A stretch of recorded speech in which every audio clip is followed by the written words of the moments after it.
در مؤسسه دولتی خانه اینترنت بیماری‌های روحی ناحیه بوسه آخرهای ماه اکتبر کارمندان و جمع‌آوری حاصل زمین‌های خوجگی یارسانی نزد خانه اینترنت شروع نمودند. در موسم جمع‌آوری حاصل همه کارمندان سفربر می‌گردند. در پرورش و نگاهبینی کرم باباخان شریفов شخصی مسئول است. او میگوید که نظر به سال گذشته این سال حاصل بسیار است.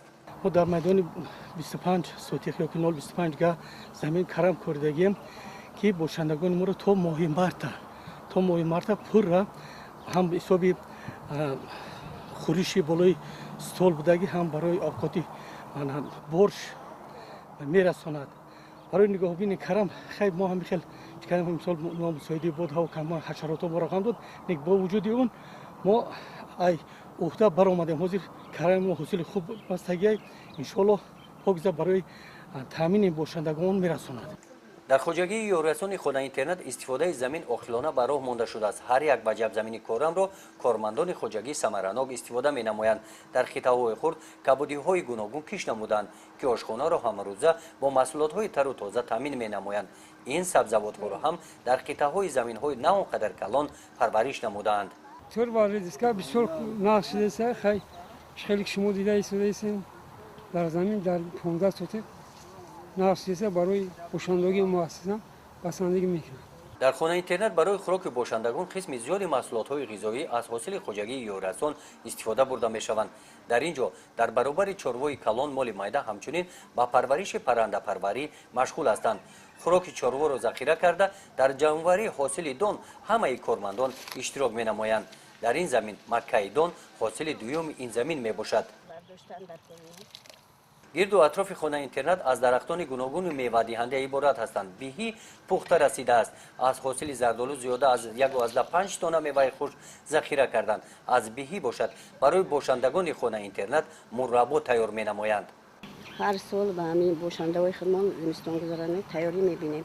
از زردآلو سر کرده شربت تیار میکنیم، با مربا تیار میکنیم و از سیب با شربت تیار میکنیم، با مربا با سیب بی چیزی در همه خوجگی داری مونسته ما با زمستان تیار میکنیم. زیاده ای 950 بانکا مختم کرده. در تامین خانه اینترنت با غذا ماموریت مؤسسه از گرمخانه نیز استفاده می نمایند. در گرمخانه پرورش لیمو به راه مانده شده است. زمین سوارناک استفاده بوده که باشندگان این خانه اینترنت دعوت نموده که برای هوسمندگردانی در زمین های خوجگی رسان کار می‌نمایند.